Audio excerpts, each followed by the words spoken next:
Right. So, having worked in sales for the last 4 or 5 years myself, I can't lie, the thought of pursuing a career in recruitment did cross my mind, but it's not one of those typical career paths that we kind of presented with after university. So, it didn't fall into my laps and I didn't go after it either. Uh, which is how usually those unusual career paths turns out to be career paths like sales or recruitment. But today, I'm really pleased to have Deji Ogunsola. I hope I've pronounced your surname right. I've You been pronounced it practicing. perfect. You pronounced it perfect. Yeah, so he's the founder and director at EWI, which is a global infrastructure and renewable energy recruitment agency. Yep. And who better than Deji, who's got more than decades of experience in recruitment, both as a recruiter himself, but also Make me as a sound old founder. now. More than a decade. Wow. And you won't believe it, he's not old either. So he's just extremely successful, experienced, successful recruiter, but also founder. So I want to ask him all about how he ended up working in recruitment and then how he ended up like founding his own company in recruitment, which is even harder. Probably two of the most difficult things to do.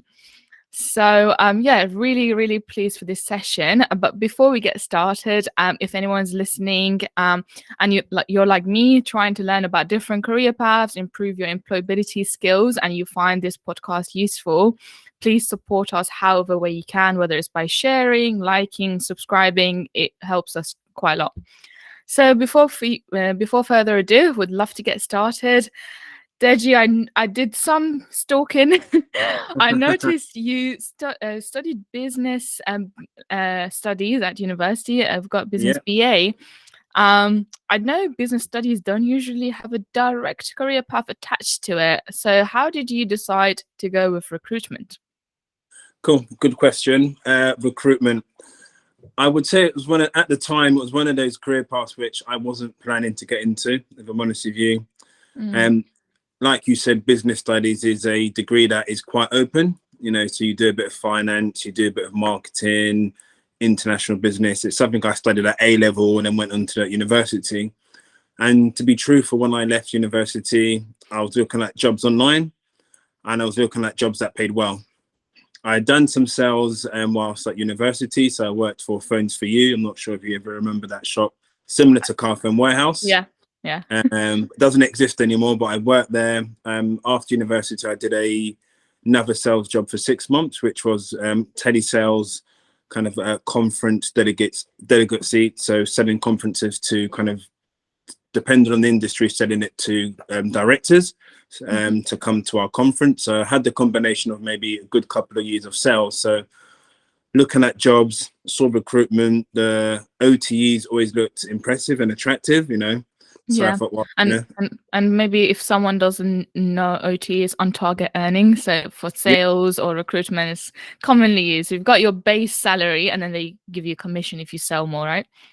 Exactly. Yeah. So OTs are kind of your on target earnings. And I quickly realized that a lot of companies put high ones on there, to make it sound attractive. So we'll probably touch on that a bit later for anyone kind of looking for a career. But yeah, I looked at OTs and I just saw a lot of jobs for recruitment consultant. So just started applying and had several interviews. The fact that I had done business studies, I was a graduate, and the fact that I'd done 2 years in sales, plus another kind of 6 months of doing telesales, I ended up having a lot of interviews because those were naturally the things that people were looking for. A lot of the time they were looking for graduates, and again, they were looking for those who've had sales experience and telesales experience. So that's something I'd been doing. So just kind of fell into it. There was no plan, but I fell into recruitment, and close to 2 decades later, I'm still here. Wow, that's really impressive because I've heard from so many people that recruitment is one of the most cutthroat career paths to pursue. I don't know why everyone says that because I've never worked in recruitment, and recruiters, it always seems like they have so much fun. They talk to candidates, they interview them, and then they give it to a client who's looking to hire. So why is it cutthroat? I'll say it's probably the reason why I've got no hair. I've been doing it for so long. I always make that joke to people when I interview them. I guess it's cutthroat because the nature of the roles, it is a sales job. So I try to kind of not, when I speak to people to even interview within their own business here at EWI, it's a sales job. Now, I appreciate that in the last 10 years, the industry has changed. So, when I joined my first company, it was very kind of cutthroat, hard sales, cold calling. Here's a list of people. You want to call them up, pitch your candidate to them. So if you can't hack it, you're out. So high turnover of staff, lots of people coming in, looking at on target earnings. Okay, this looks attractive. In my first year, I can earn £70,000. And so everyone gets excited. But then you get into the job and realize when it's on the telephone, pitching, cold calling, that's the part that catches a lot of people out. So it can be cutthroat because it's very target driven, and you've got targets to hit, whether it's your amount of calls you make, the amount of sales you make, the amount of GP. So by GP, I prefer to gross profit, so the amount of money you generate. So if you don't hit those targets, then it's goodbye. And so it's not that cutthroat, but some organizations are like that. They're known for high turnover of staff. Some are not. So I think that's why recruitment has that reputation of being cutthroat, because it's a sales job, and you find a lot of people enter it and don't like it and leave very quickly. So I think the reputation has got better for recruitment, but I know definitely in the past it had a bit of, that kind of, as you mentioned, cutthroat, in and out one door. But I think now that the sector's changed, the skills that you need, we're a lot more client focused, building rapport, building relationships, repeat business, as I like to say. Good pound, bad pound.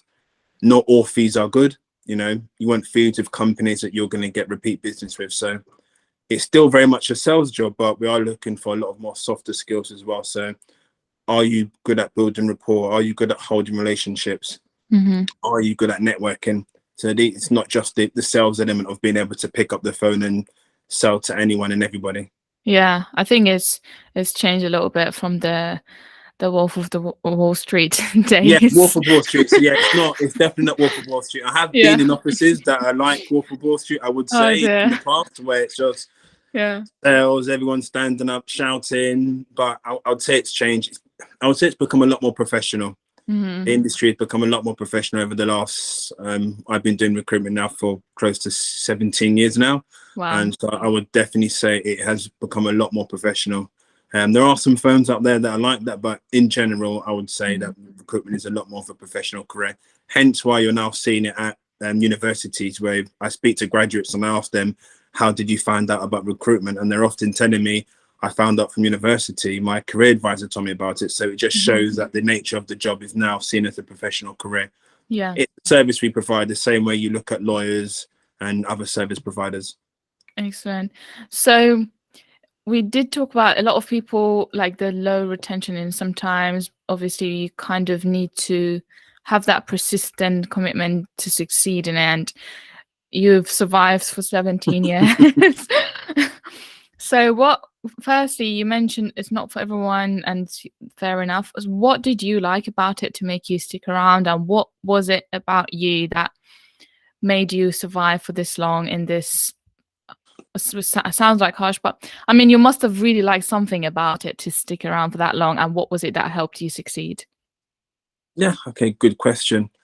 I would say I was good at it. So the fact I'd done some sales before and telesales, so I wasn't afraid to pick up the phone.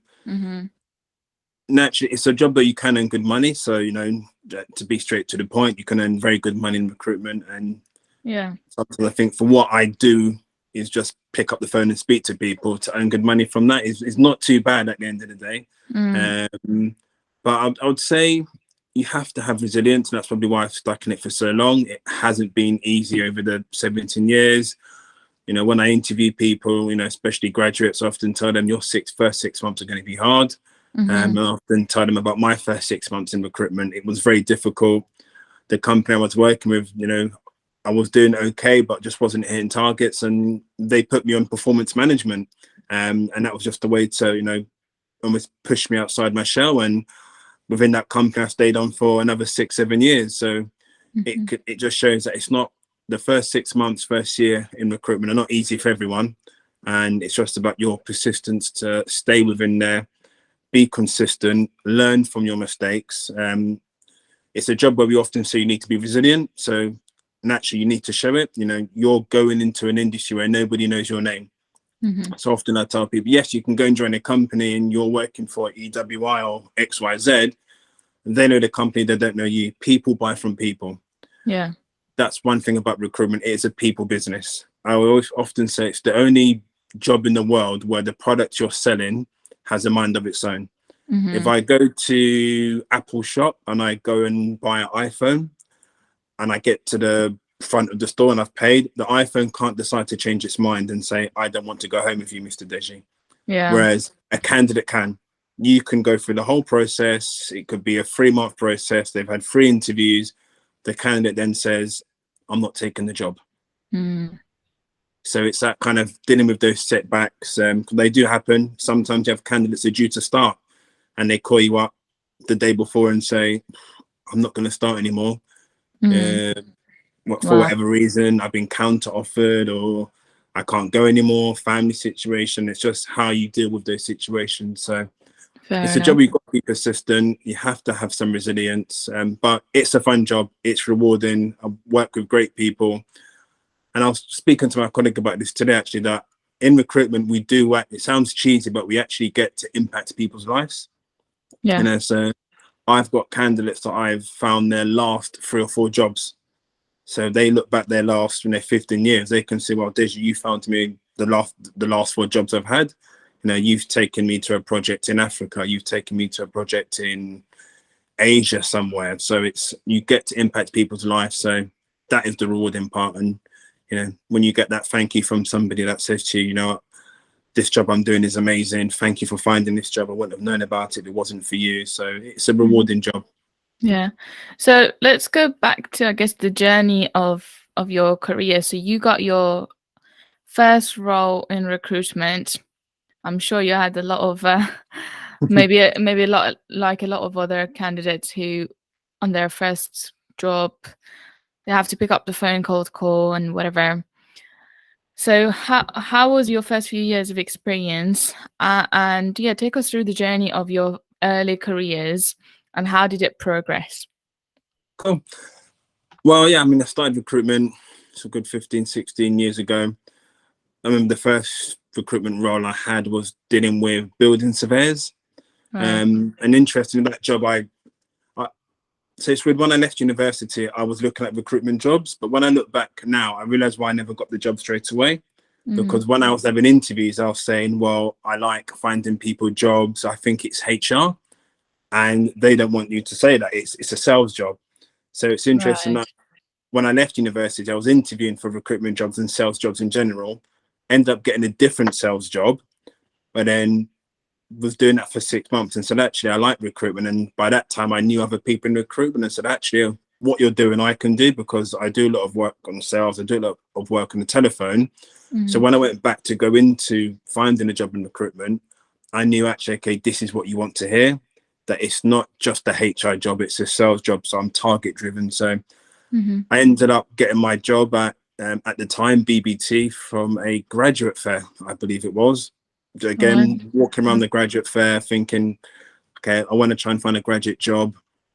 I looked at recruitment. I think it was Audi management scheme. At the time, I didn't have a car, so I didn't have a driving license. I thought, okay, I can't do them jobs. Yeah. And funny enough, my CEO now, so, as I said, VWI, so 6 founders of the business, my CEO, he was always been my first boss out of interest. So in our previous company, he spotted me at a recruitment fair or graduate fair and said, have you thought about recruitment? I said, oh, actually, I have. I interviewed in the past, like 6 months ago, but I never got any luck. But I'm in a sales job. Have you thought about recruitment now? I said, do I have? And then had that kind of face-to-face interview at the graduate fair. Right there and then you had to interview. Yeah, that's what it was. It was like, okay, let's have. I'm walking around with my CV to watch around my CV and say, this is what I've been doing. Do you do sales? Yeah, I've done sales. What sales have you done? Okay, I've worked at Phones for You for 2 years whilst at university. I'm doing telesales. Great, excellent. Do you pick up the phone? It's what I'm doing at the moment. Okay, perfect. Coming for second round, had the second round, third round. Was doing UK recruitment. That was for 5-6 years with BBT. And then after year 6, My CEO now decided to set up a company, and at the time say to another 5 of us, do you want to come along? And for at the time, it'd be great challenge, completely different to what I was doing before. So now I'm doing international renewables, whereas before I was doing UK construction. Yeah. So complete different country, candidate base. And just, yeah, since then, it's been for the last 11 years now of EWI Recruitment. Since that time, so I'll probably say when we started EWI, I was what you classify principal consultant. So usually you have consultant, senior, principal. So I was around that level, good at my job. But obviously, naturally, in that time now, I've progressed quite a lot to manage a team of close to 20 people. So that comes with all the stuff of managing and the trials and tribulations of stepping into management. It's not always easy. You find many consultants who like billing, as we call it, making money and doing their desk. But when it comes to managing, it's a different skill set. Yeah. So I would like always be honest and say it wasn't easy at first, because you have to manage your time, then you have to train people, you know, trainees look up to you. So it's, I always say to managers now, people step into management, people watch what you do, not necessarily listen to what you say. Yeah. If you want somebody to do something, you go and do it. So it's all good telling your team to pick up the phone, but if you don't pick up the phone, then they just look at you and say, well, you're not picking up the phone. So sometimes morning time, it's a bit quiet. I'm gonna start picking up the phone. I'm gonna start standing up and, you know, doing my sales pitches. So everyone goes, oh, okay, well, Deji's on the phone, so we better get on the phone. Yeah, exactly. So yeah, it's been fun. It's been fun for the last 11 years. Renewable sector is buoyant. It's busy. Watching it progress over the last couple of years. Stepping into management. So yeah, it's been a fun roller coaster, ups and downs. I think I've seen 2 recessions in my time. Yeah. And that's been interesting to see what it's like when the market, you know, hits. There's always opportunities in recessions. It becomes difficult, but I always say if you can work in recruitment in a recession, when you get out of the recession, you're going to find it easy. So I always say that the recession kind of weeds out those who are not so great, who are maybe working in an easy market. Yeah. I've covered both permanent hire and contract hire, so contract freelance. So that refers to, you know, when you're payrolling people on behalf of the company. So I've had the experience with both. So it's quite well-rounded, I would say, during my kind of time in recruitment. I've covered all areas, UK, international, perm, freelance. So yeah, it sounds like it. Haven't seen it all, but yeah, I've learned quite a lot. So it's interesting because your first 5-6 years was in construction, and then you did a pivot to renewables. Why was that? Again, I would say that goes back to being an entrepreneur. So one of the things we look for in recruitment is people who are entrepreneur. And so when we started EWI, I was doing a bit of infrastructure, and then I always remember I ended up picking up some jobs in renewables. No one else was covering them, so naturally kind of, well, if anyone else covering these jobs, they don't belong to anyone else, so I'm going to give these jobs a try myself to fill. And then I just found that I found it more enjoyable. The sector was interesting. It was new perhaps to me, so it was something to learn. It was something I felt that was actually having a real impact. You know, renewables is everywhere, especially now, climate change, net zero targets. And that's one of the things about recruitment. I often say it's like running your own business. You get given a sector space and it's your job to go and find candidates and find clients. And a lot of the time, what you're doing can develop to building out a team. So for me, just going into renewables, that's now then progressed to doing a team, because I was doing hydropower, and then naturally speak to a client, they may do a different form of renewables, or we do solar and wind. Do you cover that? Or you start thinking of, okay, yes, I do cover it. Or, you know, and you start thinking, well, there's another 2 sectors. Do I need to hire somebody to come and do those 2 sectors? And then it could be geographical. You know, you're perhaps doing one part of the world. Your client says to you, do you do Asia? Oh, we don't, but we do now. You hire somebody. So it's a job where you can really get to own a market and really get to understand. So I say recruitment's recruitment in general. It's whether you're looking for cleaners, chefs, project managers, project directors. The core skills are the same. The core skills are the same. Naturally, of course, the different types of sector spaces. So The transition wasn't too bad. And I think because I found renewables interesting, it helped a lot. So again, when I speak to graduates, even when to recruit for us, I often tell them, work in a sector that you think you will enjoy. I often say, you couldn't pay me enough to go and do IT recruitment now. Just because I don't enjoy IT, I wouldn't find it interesting. Whereas renewables, I like to read up about renewables. You know, I read about it on the weekend. You know, like yourself, I do a podcast on renewables, and it keeps me up to date with what's happening in the sector. So I'm reading articles, I'm finding out who's winning projects, because if they're winning projects as a company, that means they're going to need staff. You know, when it's the COP27 event, which was in Egypt this year, I'm interested to listen to that. So, you know, often the wife will say, "You're really into this renewables." I'm like, yeah, it's my job. You know, it's interesting to know what's happening. What are the policies of these actually have a direct impact on what I'm doing? You know, worldwide events. If you look at the situation in Ukraine and the war that's happening there, that has had a dramatic impact on our business, because Europe has shown to be very dependent on Russia for gas. So as a result, many of the European countries have said they need to transition to renewable energy. And the targets they've had to bring forward. So naturally, that means they're trying to transition very quickly. The governments are giving companies more money and telling them to go and hire people. That's where we come in, because they can't find these people to hire. So again, that's why I like renewables, because it's very current and it's not going to go anywhere soon. So things that happen in real life have an impact on the job. Wow, that's really interesting to hear. In terms of, you obviously you mentioned currently the renewable market is on the rise because of what's happening, the geopolitical issues in the world. It seems like some people think because of the current economic climate, recruitment is on the low and people are getting laid off.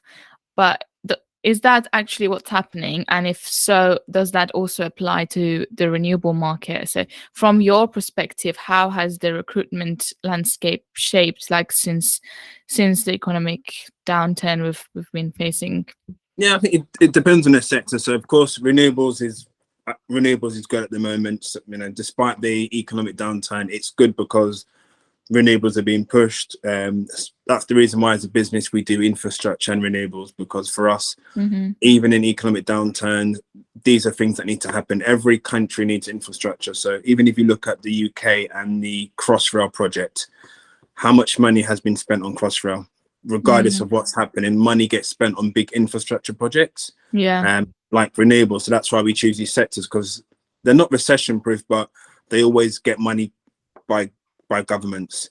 Some sectors haven't been so great. So in terms of looking at the economic impact on recruitment, one of the biggest, I guess, impacts you would say is the reduced hiring. So naturally, companies not hiring, then you have a surplus of candidates in the market.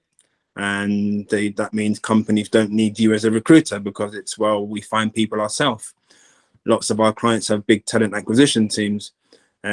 So again, it can depend on the sector, but yes, if you look at the economic downturn, and you have to look at the news, and there's been lots of layoffs from some companies, and I think Facebook, Google and a few other companies have made sort of massive layoffs. If you look at the tech sector,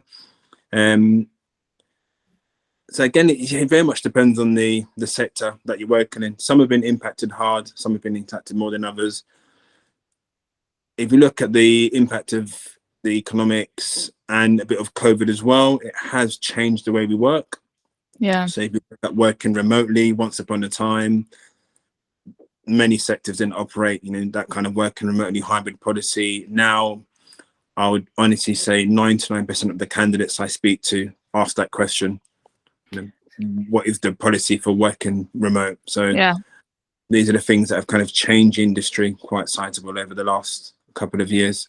There's been quite a few big changes in the world of work, hasn't there? You obviously do renewable energy recruitment not just in the UK, right? So you guys Europe. They were based in the UK, but actually most of our work is in Europe. So France, Germany, Italy, Spain, Belgium, and then if I look at some of the projects I've done, they're in Africa.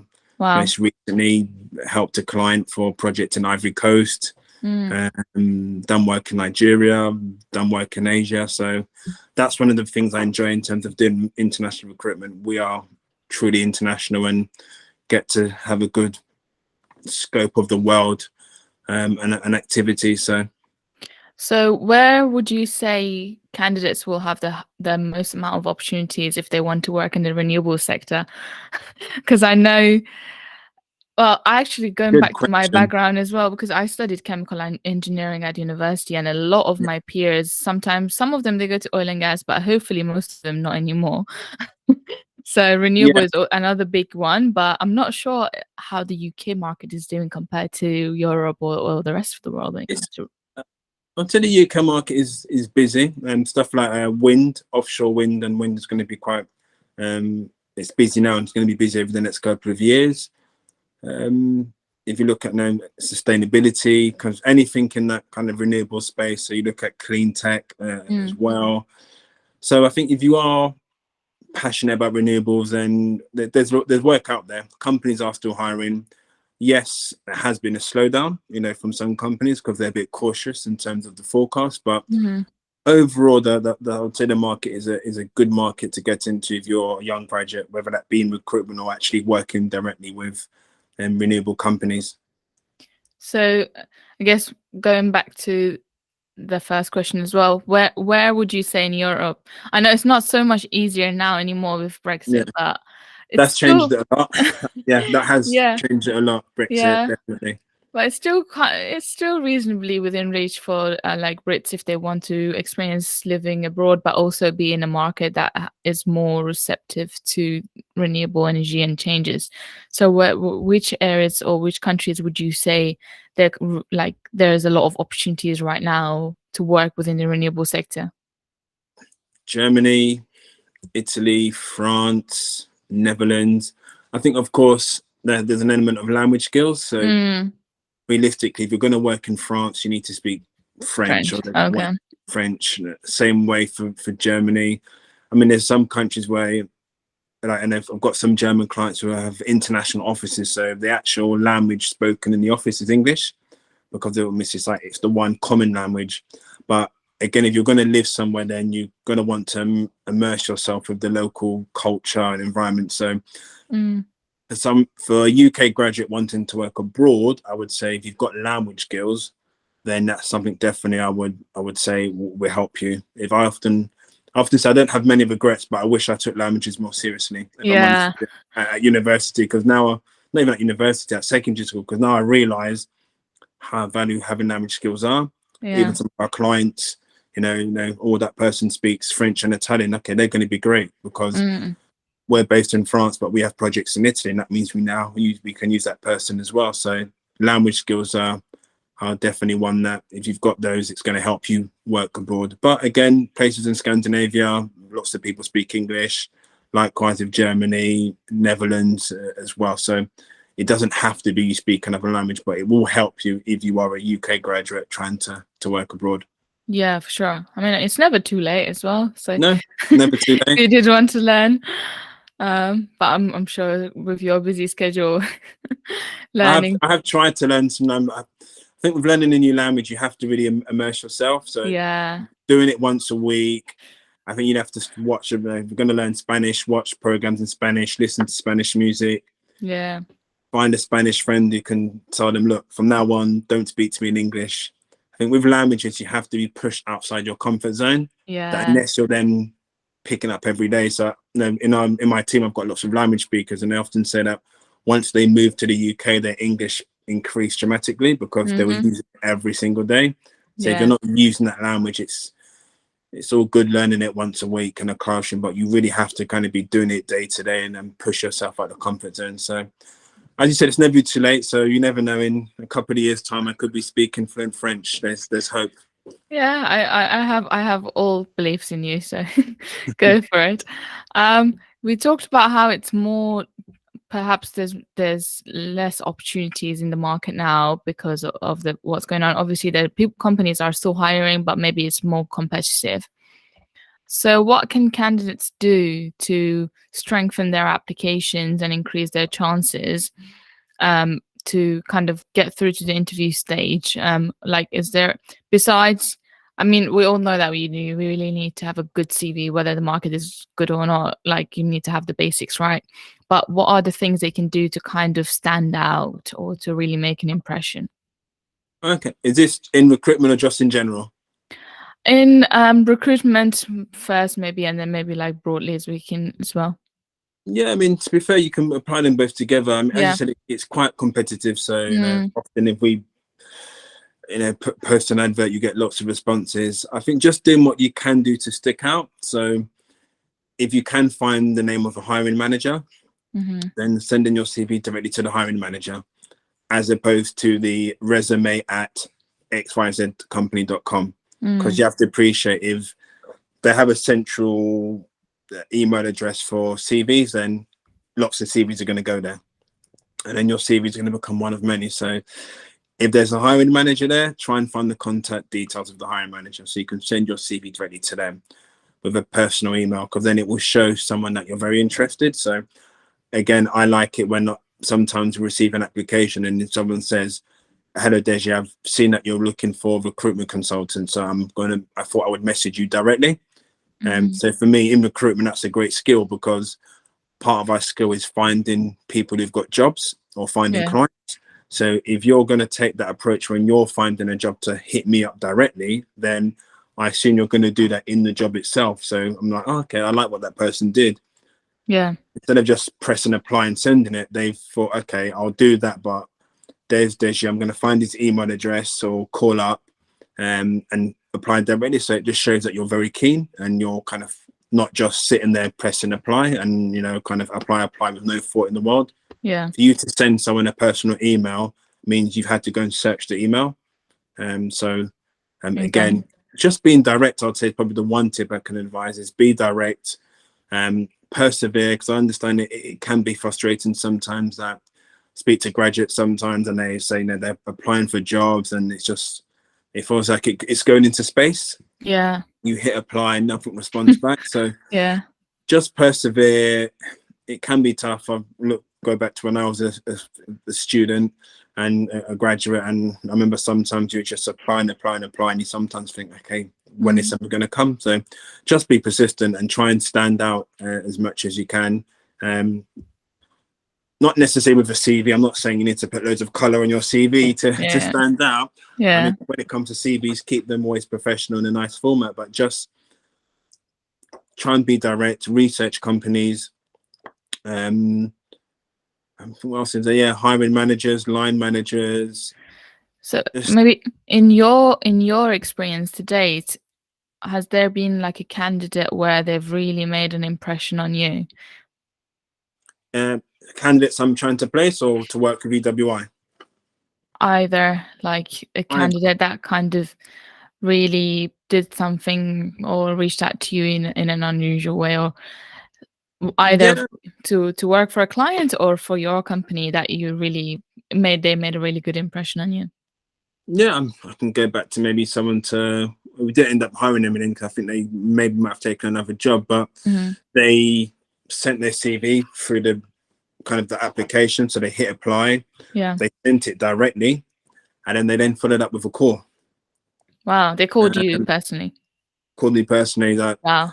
So I remember someone else picked up the phone and said, "Deji, I've got so and so on the phone." I was like, I don't know who that person is. Can take a message, a call back. So they've applied for the job. They've seen that you do recruitment in renewables, and they really want to work in renewables because they've got some experience in renewables, and they want to recruit within that sector. And they've already sent their application. So when I spoke to the person, I was like, "Oh, okay, I've seen your CV. I saw that you sent it here." So that really impressed me that they're taking the time to, you know, not just apply. They sent a personal email, and then again they've actually followed up. Wow. So that told me that person's keen. So already I'm thinking, oh, there's something about you. Yeah, come in for an interview, you know. So again, that was something that stood out. With a candidate I've tried to place in a job, I would say again, this may be how they you can just send your CV to me and say, "Hi Deji, I'm looking for a job," and naturally, if it's a good CV that's in my sector space, I'm going to give you a call. But again, maybe those people who add a personal note to the email, you know, or, you know, say, Deji, I've seen you've got this job at the moment. I think it may be this client I'm really good for this particular reason. So again, it's just that follow up and that personal touch that shows me you're standing out from the crowd. Exactly. It's kind of like showing the skills that you're mentioning in your CV in real life. So you're saying you're good at cold calling. So okay, you're actually cold calling me. So that kind of gives me the proof that you are good at what you say you are. Yeah, definitely. And again, but especially when hiring for recruitment consultants, I often like to see how we interact in an email as well. How are you professional on your email? Because then I think, okay, are you going to be like that with clients? How do you respond? So I think one candidate actually, and this is a candidate I'm actually placing with a company, straight away just how she messaged me. And then once I secured her some interviews, I could see how she messaged a client. And interestingly, when I spoke to the client, they said, was really impressed of how professional she was during the communication, that we've got a good feeling for the interview. And I remember saying to the client, you're right, that I've got a good feeling with this candidate, because just how her process has been, that she's reached out to me on LinkedIn to say she's looking for work. And can we have a discussion? Seeing her profile is very good. We've had that discussion. She's followed up professionally. Whenever I've sent her any information about a job, she's come back to say, yes, Deji, this job is good. And I'm for this particular reason. Here's a little cover note. So those kind of little things. I always often say the interview is not just the interview face to face, it's the whole journey. Yeah, for sure. And that's likewise. So again, an interview is two ways. So if you're going to work somewhere, how do they respond to you? Do they fill up the application? Do they not get back to you? Because these may be the telltale signs or the red flags, how they are if you're going to work with them. So again, how people communicate during the process of setting up an interview and stuff like that, I kind of look into that sometimes and say, okay, like you said, they're demonstrating the skills that we would want them to do in the job. So it says, well, you're not saying it, you're doing it. Exactly. I mean, if you want to work in recruitment or in sales, you need to have good communication skills, both verbally and written. So demonstrate both. If I get an email that just says, hi, yeah, I'm available. So, okay. Yeah. Maybe just be a bit polite. Dear Deji, thank you for your email, because that's how I want you to be with a client.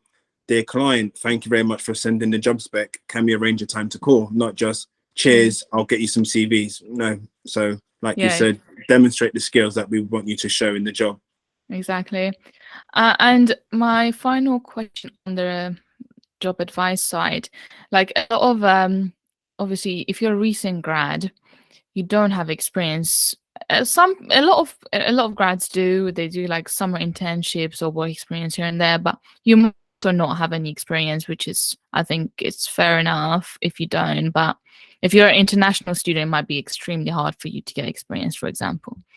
So if you've just graduated university, it probably is a more difficult time now than a few years ago, and you don't have any experience. How would you start? Like, I'm sure you have your long-term career path that you want to do, or you might have some sort of idea. Let's say you've been applying for so many jobs and they rejection after rejection after rejection because you don't have experience.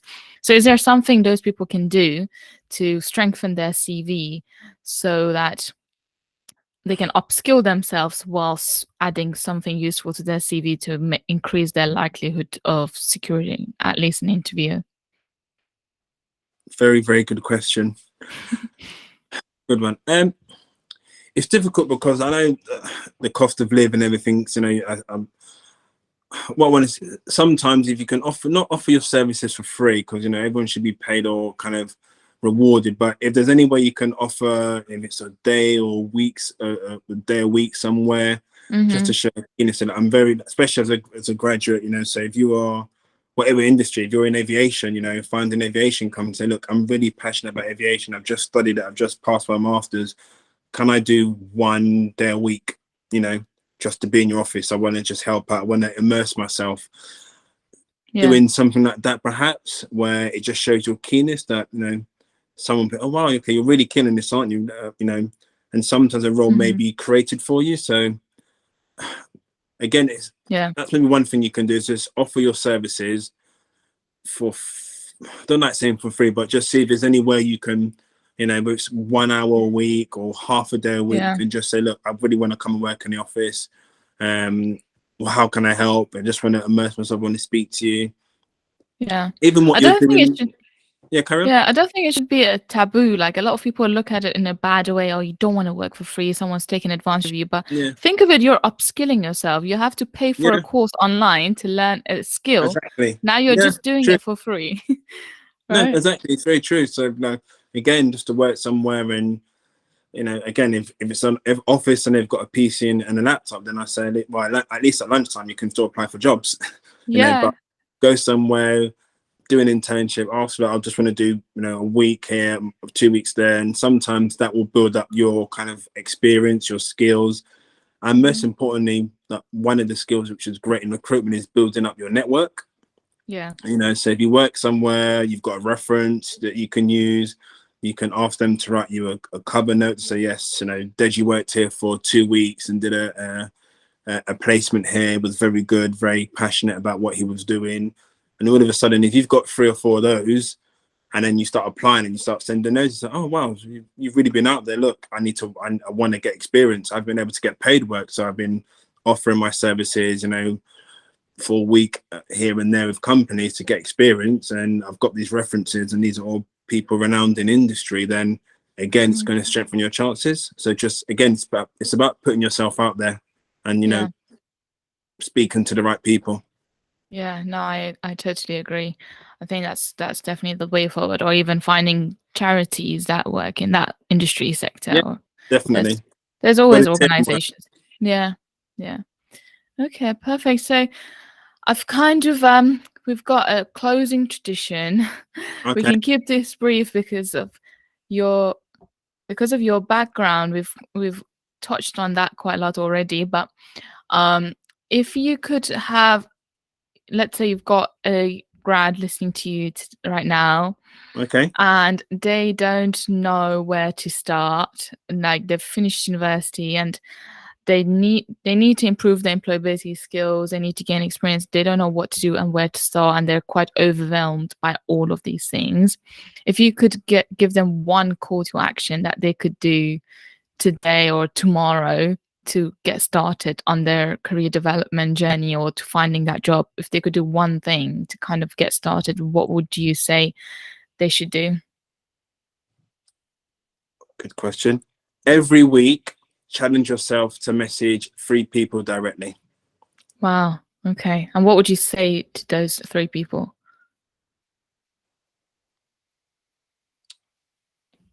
Good question. Follow up. Just a short message about why they should hire you or why should they give you a chance. So yeah, message 3 people directly every week. Challenge yourself to do that. If you do have the technology way of doing it, send a video message. If you can, whether it's on LinkedIn, I think you can do video messages on LinkedIn. So challenge yourself again, that will stand out. So yeah, again, it goes back to just putting yourself out there. Okay. Networking. Never underestimate your networking skills. Whatever job you do, networking skills are great. Sometimes not what you know, it's who you know. Never know, you may meet somebody who is then having a conversation and they, oh, we're looking to make a hire. Oh, we're not hiring in my team, but there was this great person I met the other day. They were really energetic. I like the way they came across. Speak to that. I think you should speak to them. In fact, let me check my emails. I remember I saved the emails actually, so let me forward it to you. So networking. Yeah. No, I think that's actually, I might even take that advice myself. There's always something you can learn from everyone. So it never hurts to get on the phone with people and have just a 5-minute chat. And, those conversations and those networks could go somewhere one day that you've never imagined in your life. So Definitely. I've really, really enjoyed the conversation with you, and I've actually taken some notes for myself as well. So I feel like this was also a one-to-one consultation. So thank you so much. What's the best way for people to keep in touch with you, learn about EWI, any way? On LinkedIn, I can send them to you, so you can put them in the comments section, etc. on the notes. On LinkedIn, I've got a YouTube channel as well. I've got 2 YouTube channels. One that I do for my Renewables podcast, so that's kind of every Monday. What's the name of your podcast? This week in Renewables. So it's a bite-sized roundup of the renewable sector over the last 7 days. And I talk about all the news stories, 10 minutes. So I keep it as maximum 10 minutes, so not too long, and just a quick roundup to say this company won this project is starting here. And I've also got a personal YouTube page where I've got maybe a couple of videos on recruitment. I've got a day in the life of a recruitment consultant on there. So I just got my phone out one day and decided to record myself what I was doing. And then I've got 2 videos on there, one about interview preparation and then another one talking about recruitment, kind of a 15-minute video kind of documenting my journey in recruitment. So otherwise, again, just send me a message on LinkedIn. I'm always happy to give any advice and speak to anyone that's kind of needs any help. Excellent. Thank you so much. It's been a real pleasure talking to you today. No, thank you very much for the time. Thank you. Take care. Thanks. Bye.